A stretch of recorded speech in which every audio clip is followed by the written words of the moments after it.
They're now recording the program, and I don't know if the chat is open for attendees, but there is a Q&A box at the bottom.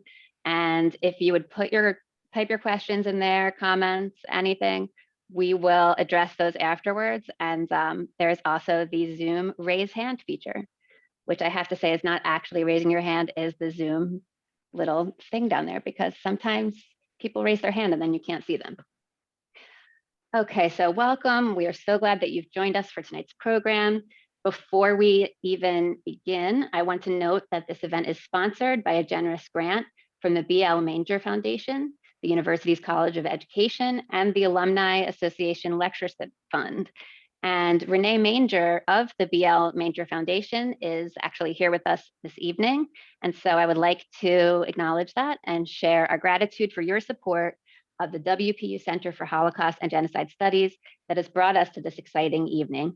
Thank you for enhancing our efforts throughout the year to educate about the Holocaust and the dangers of anti-Semitism and bigotry today. So tonight's event is a true highlight of the WPU Center Genocide Awareness Month activities. So thank you all for coming to share it. This evening's speaker is Talia Lavin. She is a writer who has had bylines in the New Yorker, the New Republic, the New York Times Review of Books, the Washington Post, the Village Voice, and more. Culture Warlords. I am a teacher, so I have to have the prof. Wonderful book, by the way. Loved it. Thank you. Is the story of how Lavin, a frequent target of extremist trolls, dove into a Byzantine online culture of hate and learned the intricacies of how white supremacy proliferates online. The book is poignant and even entertaining while covering some of the most repulsive, violent people and ideas around today. Some of her most recent articles include how QAnon helps its followers find conspiracy and chaos for MSNBC, and where the far right goes after January 6th for GQ. So as you can see, Lavin's work is always timely, relevant, and on the cutting edge of work to dismantle hate. So I already said my little Q&A thing. Please type your questions and let us know who you are, etc., in the chat. Or raise your hand at the end because we will have time for Q&A. But for now, I am handing it over to our speaker. Hi, I'm so happy to be here and I'm honored. Of course, Yom HaShoah, Holocaust Remembrance Day, was very recently, and so always keeping that in mind. So I'm happy to be here. I published my book, Culture Warlords, which is just a silly pun on culture war, but it's about the people who wage it most fiercely. And in October of 2020, you know, subsequently, of course, the events of January 6th unfortunately made it a bit more timely that extremism in the United States is unfortunately a topic that never really fades away. It's always kind of there bubbling under the surface. So I have a little PowerPoint that I'm going to share with you. If any questions come up, if you want to introduce yourself, feel free to type away in the Q&A box. And I'm just going to go through some stuff. Some of it is covered in the book. Some of it addresses some deficiencies in the book, or, you know, things that I might have included. I'm going to start sharing my screen now. So this is my presentation, rather dramatically titled Into the Abyss, Some Lessons from the White Supremacist Internet. But I kind of titled it that just because the dynamic nature of it does make you sometimes feel like the abyss is looking back at you. So I wanted to talk about, you know, when we say far right, I want to note that that's a broad category. You know, people tend to think about it as sort of monolithic. They're all Nazis, or, you know, they're all Southern pride rednecks, and there's really a variety of different tendencies and different sects within the movement, or the broad sort of sociological spectrum that is the far right. So I just want to quickly go over some of the major groups, you know, some of which I covered in the book more extensively, and others which hopefully will be in future books. So first of all, here we have the broadly defined patriot movement, and that's a term that's been around for a while, since at least the 80s, and has adapted and changed its membership, over the course of those decades. But in that group, I would include militias. So these, paramilitary groups, illegal or semi-legal, that really exist all over the country. There's a particular concentration in the South and in the Pacific Northwest. They gather together, talk about military training a lot, often have a lot of guns, and are sort of perennially preparing for a nebulous civil war. In those, I would, in the patriot movement, people who self-identify as patriots, I would include sort of some of the dead end Trumpers, people who, still believe the 2020 election was, misadministered or false and cheated. The QAnon movement, which you may be familiar with, it's essentially a broad social movement slash new religion slash conspiracy slash internet cult, that's been given a lot of different names, but its essential tenets are that there is a global cabal of Satan worshiping, child sexual abusing, child blood drinking, pedophile elites who control the world. And it arose in 2017, coming on the anonymous message board 4chan, with a guy who claimed to have Q level security clearance, which is a quite high level of security clearance, and that's where QAnon comes from. Of course, there's significant overlap among many of these groups. There's also the sovereign citizen movement, who are a radical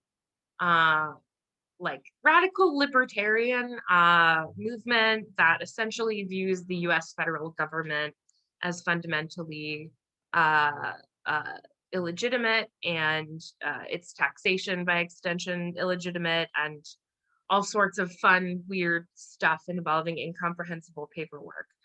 So one of the key sort of things about the patriot movement is that it's in the name. They're very into they're talking about the Constitution. They constantly reference 1776, and Lexington and Concord. They are very into arcane interpretations of the Constitution that favor their sort of extreme political ideas, and they view themselves as sort of fundamentally the most patriotic Americans. Fighting against tyranny, which is a word that comes up an awful lot in these circles. And so that's kind of how they frame their activities. Of course, the January 6th rioters, I would argue, definitely, for the most part, fell into this swath of people. And in the middle, the middle sort of trapezoid thing, these are the people that I really focused most of my book on: neo-Nazis, white nationalists, the crew that just really likes Hitler. They don't necessarily define themselves as American patriots. They often harbor intense anti-government sentiments, and or are accelerationists. Accelerationism is a term that arose on the political left, but it is transpartisan.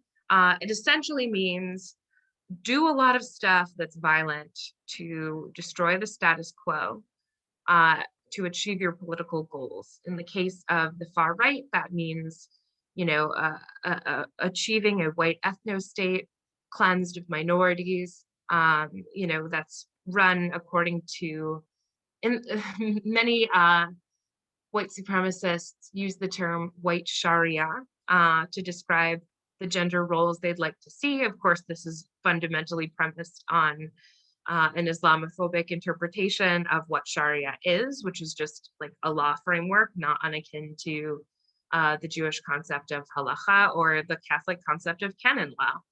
But they talk about, wanting to essentially mandate very restrictive gender roles, and in their sort of paradise post-accelerationism. And so you may have heard, if you're someone who tracks the far right or reads articles about it, about the term the Boogaloo and Boogaloo boys.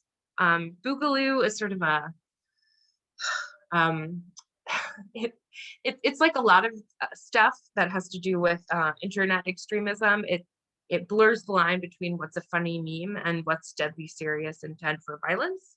So the term Boogaloo arises from the sequel to a breakdancing film from the 80s that was called Breakin' 2 Electric Boogaloo. And it became kind of a meme in just like the general internet to refer to a sequel as X2 Electric Boogaloo.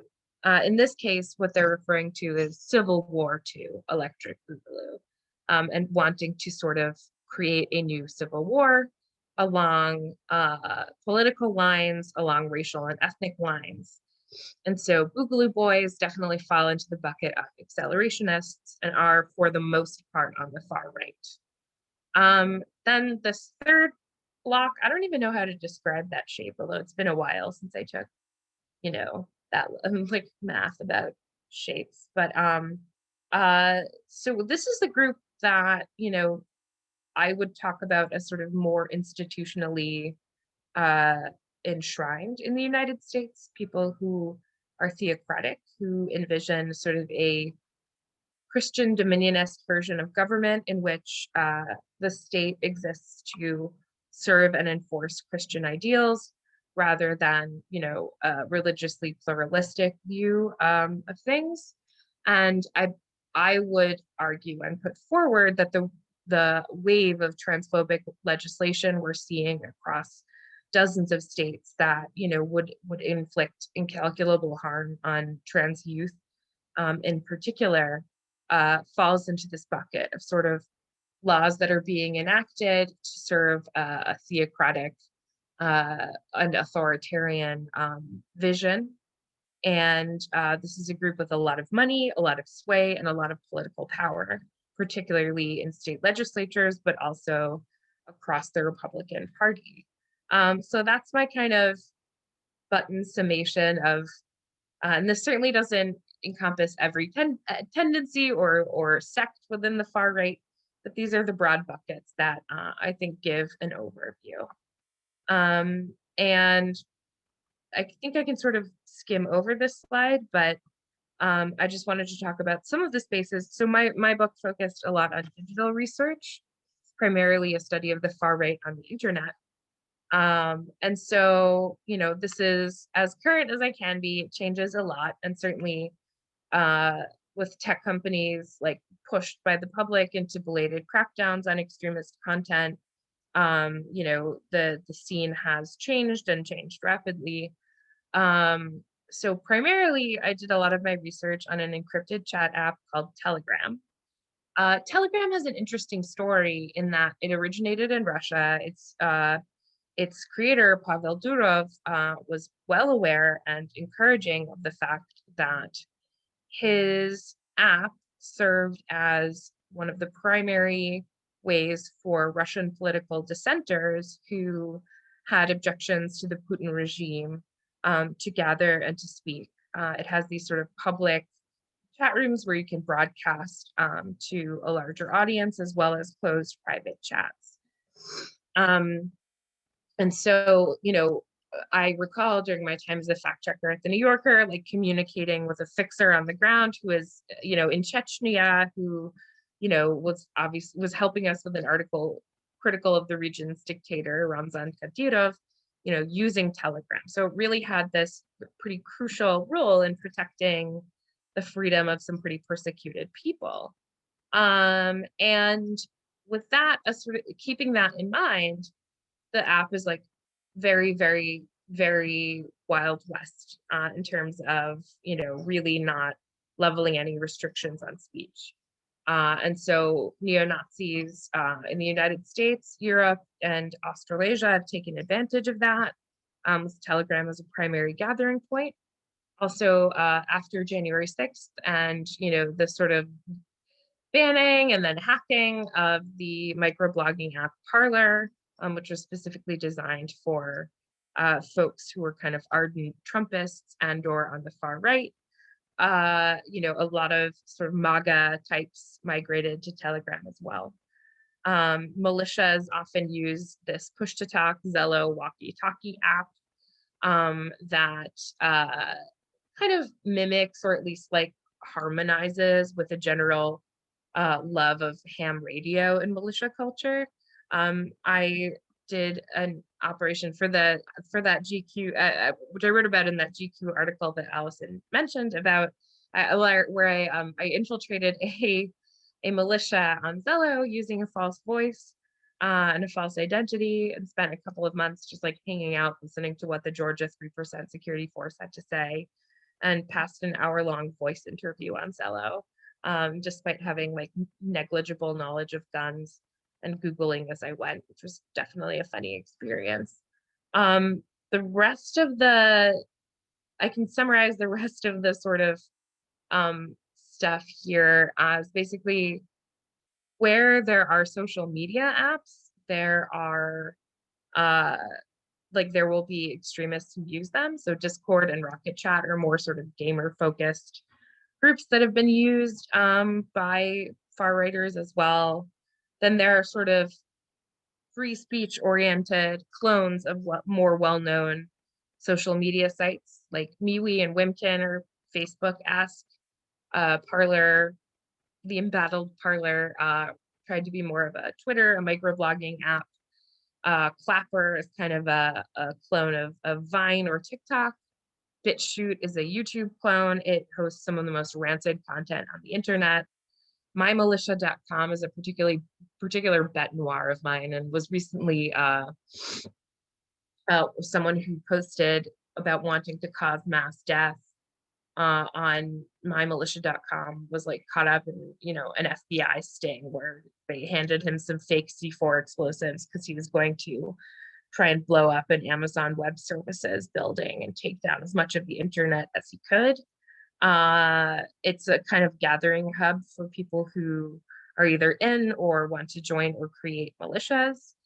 There are also bespoke forums for specific groups and publications. Like a lot of militias sort of create their own message boards that you have to be vetted to get into. The Daily Stormer, which is like the sort of neo-Nazi broadsheet of the US and the world, has its own BBS, which is like an older way of communicating online. And then, of course, Signal and Wire, which are encrypted chat apps that you may use for your own reasons. And then obviously, the far right hangs out wherever other people hang out too. So there's huge far right presence on Twitter, on Facebook, you know, on Instagram, on TikTok, you know, looking for people to recruit and looking for people to bait and looking for people to harass. So that's kind of again, just like a quick overview of some of the internet landscape where all of this takes place. And then just moving specifically to address this specific audience, I wanted to talk about anti-Semitism in the far right, and this sort of encompasses the first couple of chapters of my book. It's something I put a lot of emphasis and thought into. If you didn't guess by the hair and nose, I'm Jewish, and it's a big part of my background and shapes my thinking. And so I chose to focus quite a bit on anti-Semitism. And you know, the more I looked into it, the more I realized how central it is to the zeitgeist of many of those on the far right. That it's not quite the incidental thing that sometimes people think of it as. So a bit, and what are the rhetorical functions that it serves? In other words, you know, like anti-Semitism offers the far right things. It allows them to act in certain ways and provides justification. So I'm just going to run through that. So anti-Semitism does serve these multiple rhetorical functions on the far right. It's the intellectual underpinning of much of the ideology and serves to explain away undesirable phenomena in the modern world. So you're a white supremacist. You support, you know, like extremely rigid gender roles. You are obsessed with white fertility. You want to restrict immigration to zero. You vehemently oppose gender minorities and gay rights. Yet, unaccountably, somehow there are lots of people in the modern world who fundamentally disagree with that. And how to go about explaining it? Well, it's almost a cliche, but it's a Jewish plot, big old Jewish mind control plot, and often a plot to specifically degrade and destroy white fertility in order to replace white people with, and again, keep in mind, this is a very racist milieu, with more malleable people of color who will be more amenable to Jewish control, unlike the noble white man who spots the cunning Jew. So, I've seen, just looking in chats, that, trans rights are a Jewish plot to destroy white fertility. Feminism is a Jewish plot to destroy white fertility. Gay rights are a Jewish plot to destroy white fertility, and so on and so forth, and shooby dooby dooby. It's really a very malleable, very highly reusable explanation. And so why is it so reusable? Why is it so compelling? Because it offers something else, not just a super, usable and malleable explanation, but also justification, moral justification. Now, a lot of what white supremacists do is, spreading ethnic hate, committing horrific harassment against people of color, women, Jews, but no one, very few people want to wake up in the morning and say, I am going to be evil and hurt people for no reason. And one of the things that the white supremacist movement offers to people is a story and community, in a sense that, like, you are a savior, you're working to save the white race. A priori, kind of on its face, it's a little bit difficult to argue that white people, white men, and some white women who are part of the movement are the most oppressed group in the United States. But then you add in this lovely invention. So as Jean-Paul Sartre put it in 1948, if the Jew did not exist, the anti-Semite would have to invent him. And the Jew, der ewige Jude, this eternal evil Jew figure, that's omnipresent in white supremacist rhetoric, is an invention. Unless there have been a lot of elders of Zion meetings that I just unaccountably wasn't invited to. I'm kidding. So what the Jew offers is this infinitely cunning, infinitely resourceful, infinitely malevolent enemy to fight against.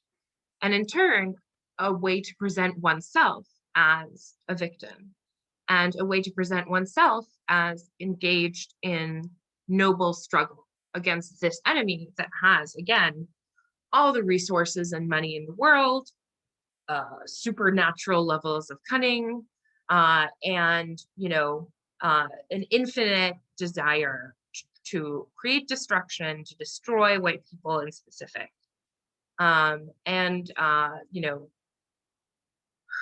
create things like civil rights movements in order to foster anti-white sentiment.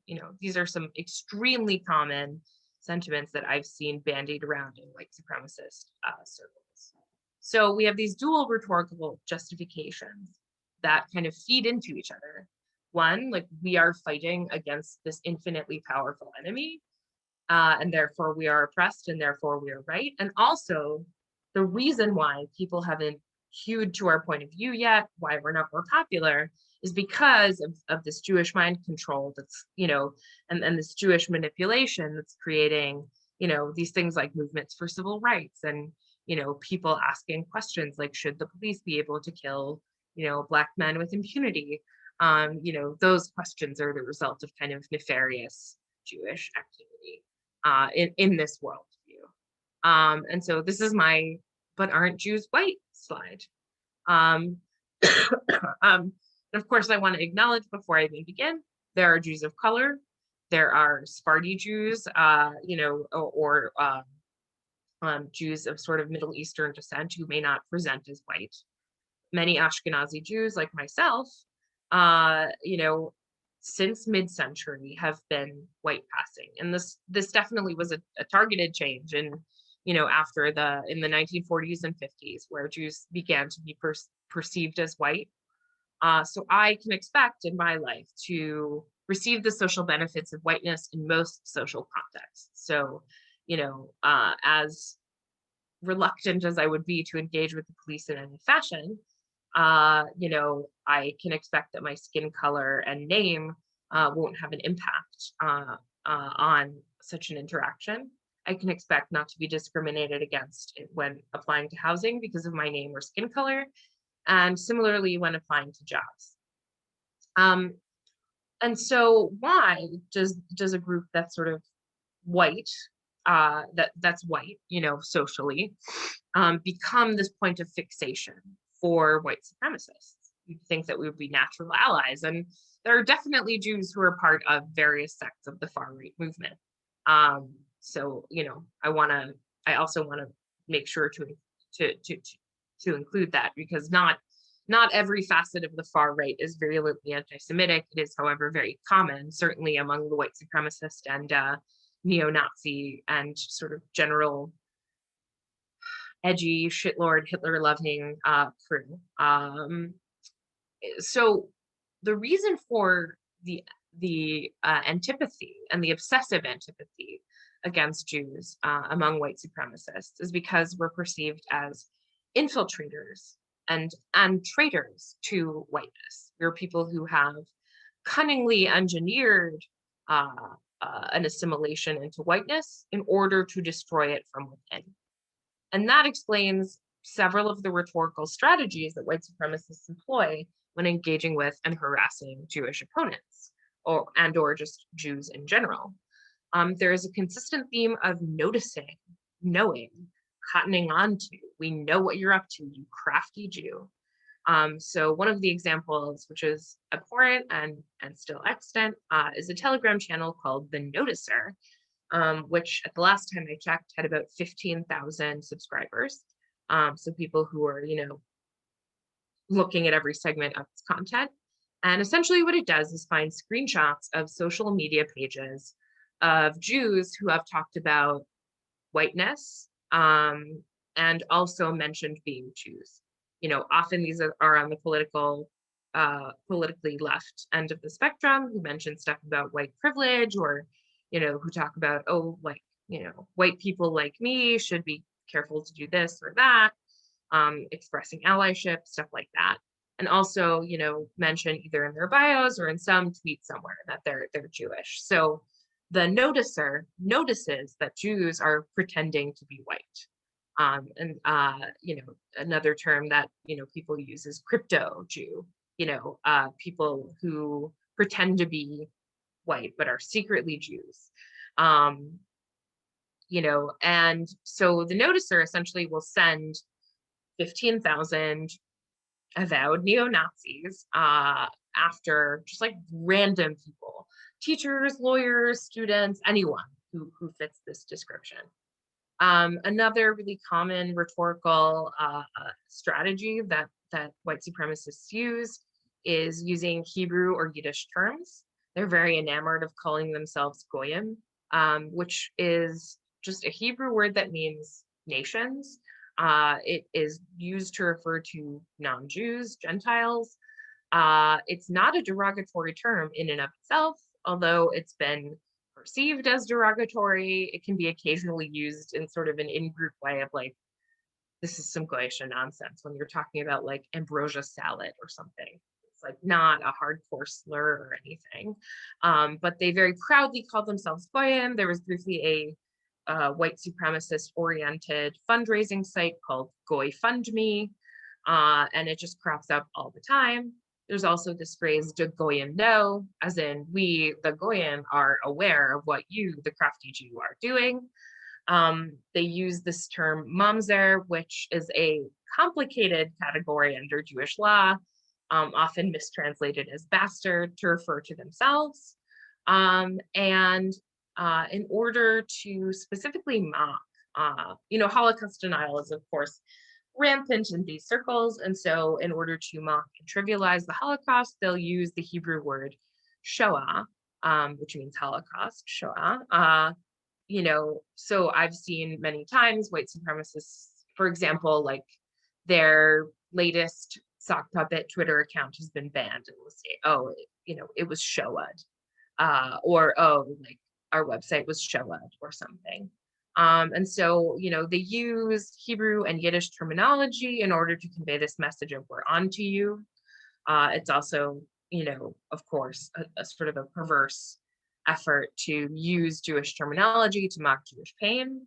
So if someone is talking about anti-Semitism, a white supremacist will often crop up and say, "Oy vey, it's another Shoah," in order to both convey a sense of sort of insider knowledge into the workings of the crafty Jew, and also to use, to weaponize Jewish terminology against Jews. A really, really common also rhetorical trope is the happy merchant cartoon, which is this picture down here, which came out of a white supremacist like zine in the 80s or 90s, I think, and it's just ubiquitous across the internet. It's used to illustrate this idea of the Jew as scheming, and it's often, used in response to Jewish public figures or just Jews, are talking on social media to illustrate, like, we know that this is a secret Jewish plan. Here's just an example of, again, of a white supremacist taking my face and, adding these sort of caricaturish, happy merchanty Jewish features to it, Jewish features to it, this exaggeratedly big bulbous nose, the protruding brow, sort of imputing a grotesque physicality onto the Jew as well. So I wanted to, and you can tell me how I'm doing on time, Allison. I know I've been going through things. You're good. You have a good, let's say, 10 minutes. Okay, so I wanted to talk about, although I've been discussing anti-Semitism, given the context, I really want to emphasize that no hate is an island. Hate groups of many tendencies use different chauvinisms and bigotries as both on-ramps and animating ideologies. Here are some major ones. So misogyny, xenophobia and anti-immigrant sentiment, hatred of the homeless, and sort of depicting homeless people as, a scourge to be destroyed. Homophobia, transphobia, which I've bolded as it is a major, major, major recruiting tool. Islamophobia as well.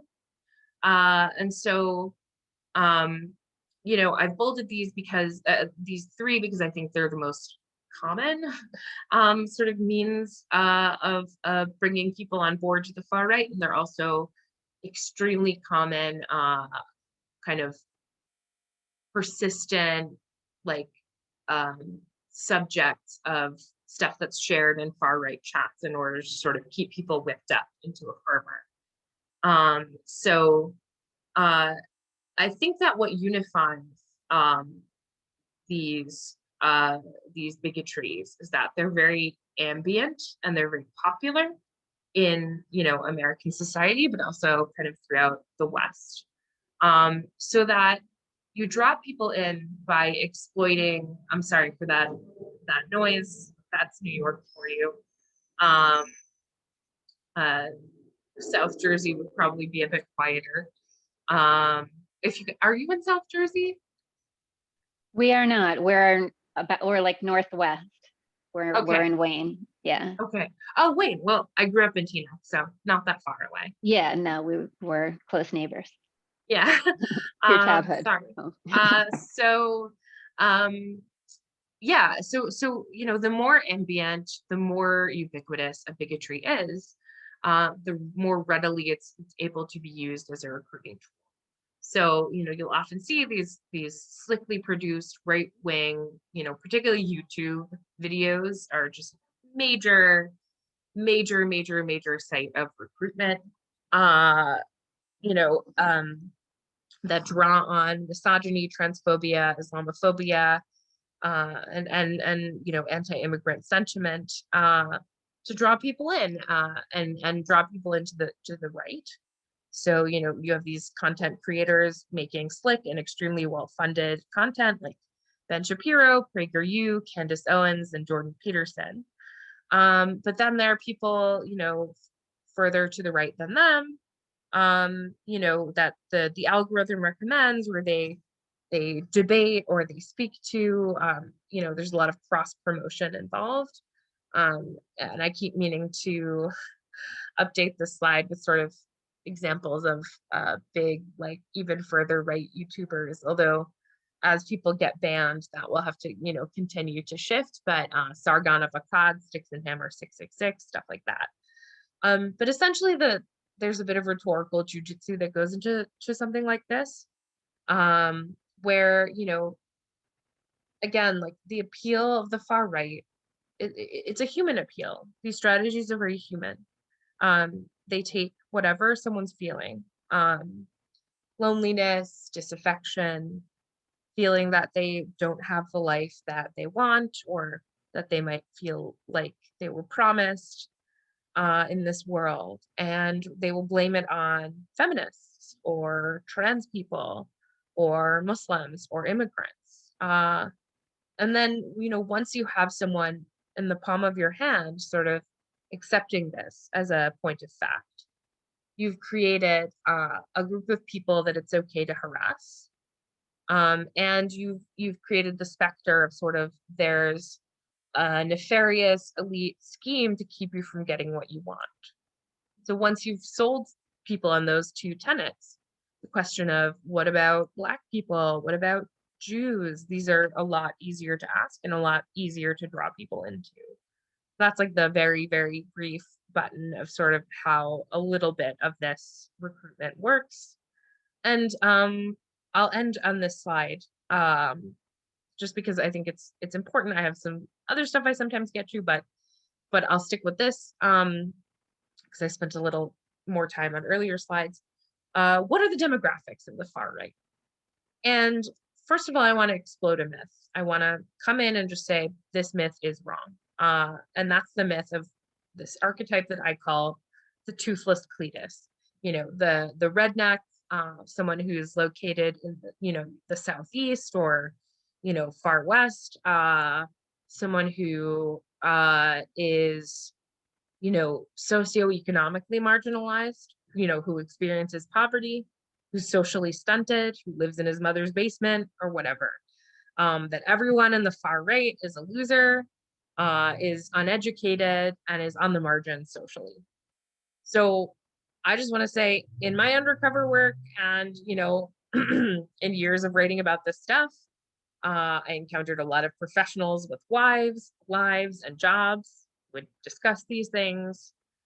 Certainly in the militia world, but in the other worlds as well. People of all ages, and people of all demographics. And I think the January 6th Capitol riot was like a really, neat illustration of that. This was a significantly prosperous group of people able to afford travel and hotel reservations at some of DC's fanciest hotels during a brutal pandemic that has particularly devastated the working class. Hate is often a petite bourgeois movement. Some of Hitler's staunchest and earliest supporters were members of the petite bourgeoisie, the sort of shopkeeper class. So who does it benefit to represent hate groups as movements of the poor, disenfranchised, and ignorant? And I would argue that it has two benefits to primarily white audiences. And why I found this myth and this archetype particularly difficult to dislodge among white audiences. One, it offers you a defense of saying, it couldn't be anyone in my town. It couldn't be anyone in my homeowners association or my PTA. It couldn't be anyone I know. It couldn't be anyone on my block. And that's not true, you know. Could be a software engineer, it could be someone in the cubicle next to you. It absolutely could. You are not immune. There is no zip code. There is no socioeconomic bracket. There is no level of educational attainment that immunizes someone from the human frailties that make people, and cruelties that make people susceptible to becoming part of the white supremacist movement. And the other thing that it does is sort of another jujitsu move of whiteness defending itself. It's essentially offering an excuse to people for engaging in hateful rhetoric, hateful actions, and hate crimes by saying, oh, they just don't really know any better. They're just poor. They don't know any other way of bettering themselves. And again, it's not true. It's just not true. And despite what any number of condescending, New York Times profiles of, hate members, or sort of, oh my gosh, we interviewed this Nazi and he turned out to be dapper and educated. A lot of them are. It's not that surprising. And I would also add that, people have asked me, and one of the smartest questions I ever got was, like, why do you study these outlier extremist groups as opposed to the sort of entrenched, very obvious, very daily racism in so much of American society and institutions? And, the truth is that having studied looked into the sort of nuclear core of hatred, looked at the obsessions of hate groups, you find that, like, it less crudely expressed, there's such a significant overlap between the ideologies of hate groups and the rhetoric of the extremely well-heeled conservative movement and its think tanks. Like, they're saying the same things in different languages, in different language, and with different levels of power, with different policy, with different ways of enacting that vision, but so much of it is shared. So with that, I'm going to conclude my little PowerPoint. And if you have any questions, like, please fire away. We've got a couple minutes left. Thank you so much.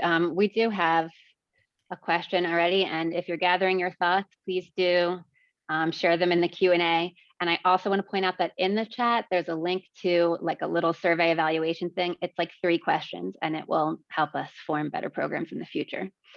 Okay, so Carly asks, can you please talk a little bit about the way that white supremacists work so hard to pit marginalized groups against each other? I'm thinking specifically about Black Lives Matter and white Jewish communities, but so many other examples. And how can we best resist this and not do their work for them? Thanks, Carly. That's a really great question.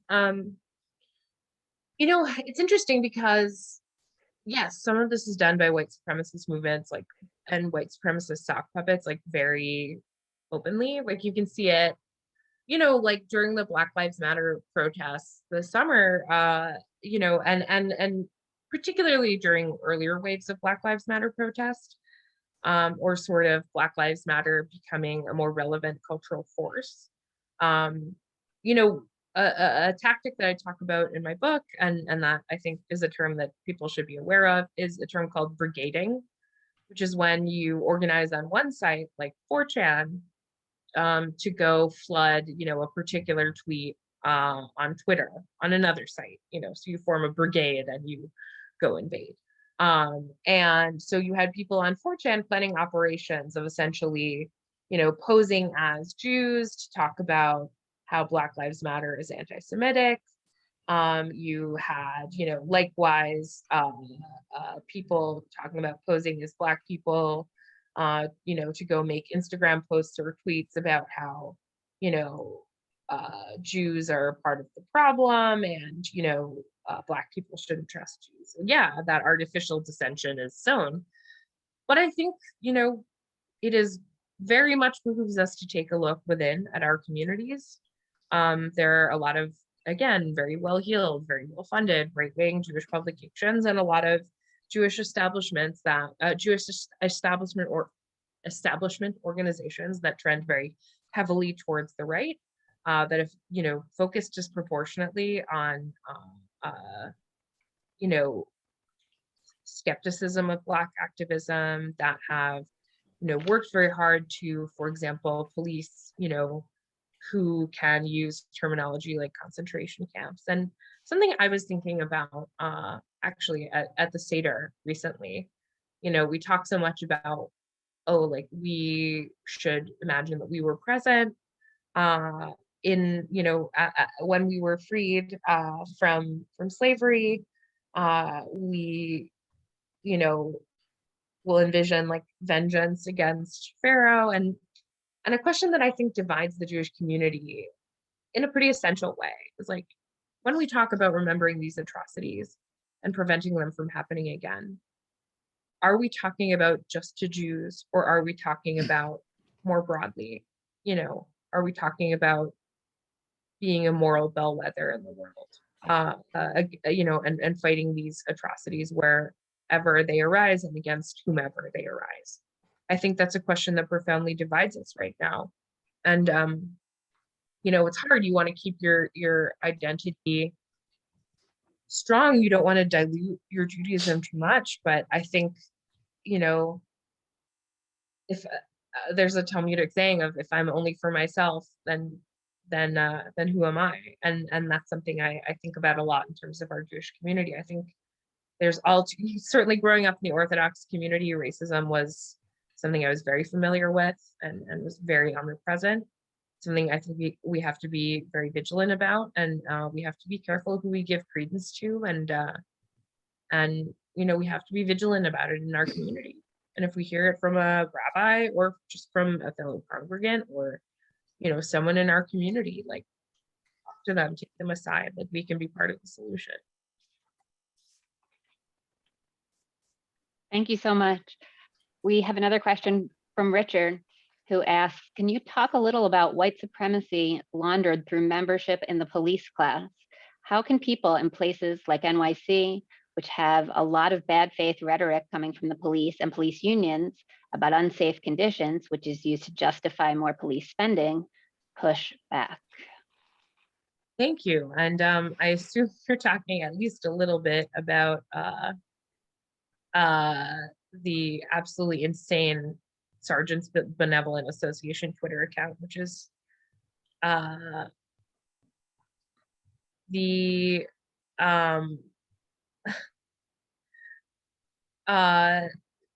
like just the most crazy thing ever. I'll say a couple of things in response to this. 3 things very quickly. One,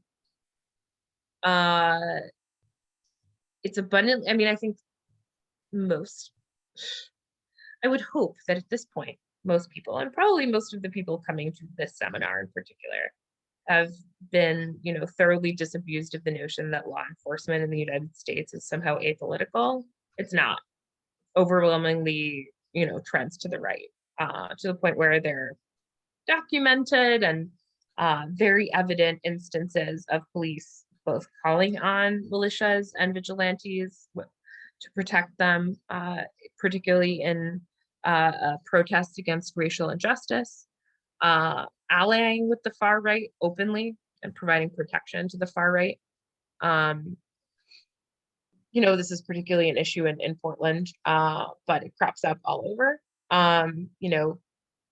So there's that allyship. There is that sort of very intense resentment of the left, and there have been documented studies that left-wing protests faced astronomically more police violence than right-wing protests, certainly over the past year. So yes, like these right-wing and far-right sentiments are absolutely laundered through police, who to my mind have way too much undue respect in American society, and also the ability to kill with impunity, which is sort of frightening. So two other things I'll mention, which is that the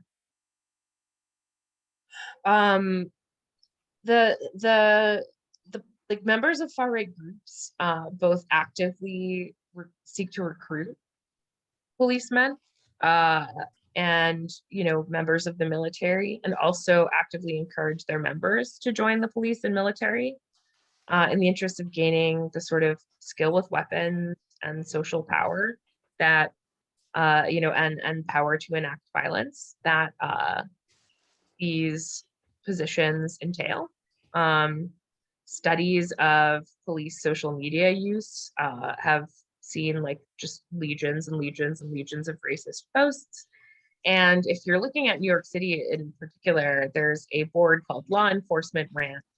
That's sort of the go-to NYPD police board. And if you look at it for more than 5 seconds, your eyes are going to water over just the extraordinary amount of racism and far-right rhetoric we're going to see. And yeah, like you'll see the NYPD and its sergeants unions and sort of cop-friendly publications like the New York Post offer these really disingenuous arguments. I mean, the push against bail reform, ending cash bail in New York City was an extreme example of this, like, sort of ending people being held in these incredibly long detentions because they lacked the money to leave. You heard in the press was about like the one guy in 20 that would, go out and then commit another assault. You didn't hear about all the lives that were disrupted. You didn't hear about all the jobs that were kept by this law, but this kind of fear-mongering rhetoric has a lot of power.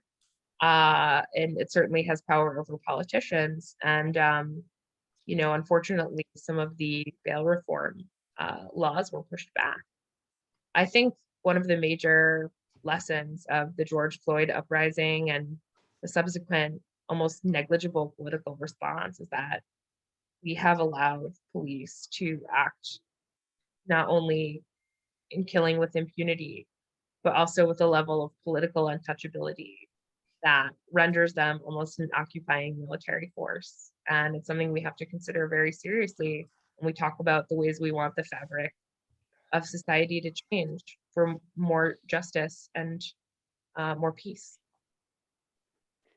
Thank you so much. I want to stick in this one last question, I think, that we have time for, from Rachel, who says, I so appreciate what you just said about this reckoning happening among Jews. That was so helpful. How has your work been received by mainstream Jewish institutions, if at all? How do you reckon with the cognitive dissonance of mainstream American Judaism leaning right so frequently? I've had funny interactions with mainstream Jewish institutions. Like I spoke at the Museum of Jewish Heritage and wound up getting in like a super big argument with Jonathan Greenblatt of the ADL over like working with law enforcement, or law enforcement as a solution to white supremacy. I asked actually the Jewish Federation of New Jersey to pay me the same amount they had paid Barry Weiss, and they very quickly rescinded their offer that I speak. Being a Jewish leftist who is, I was a Jew before I was a leftist. I'm very proud of the fact that I'm Jewish. I don't hide it. But being a Jewish leftist often means, being at odds with the vast majority of the Jewish establishment. And I think that's part of the reason why, a lot of young people have been alienated from the Jewish establishment in the past number of years.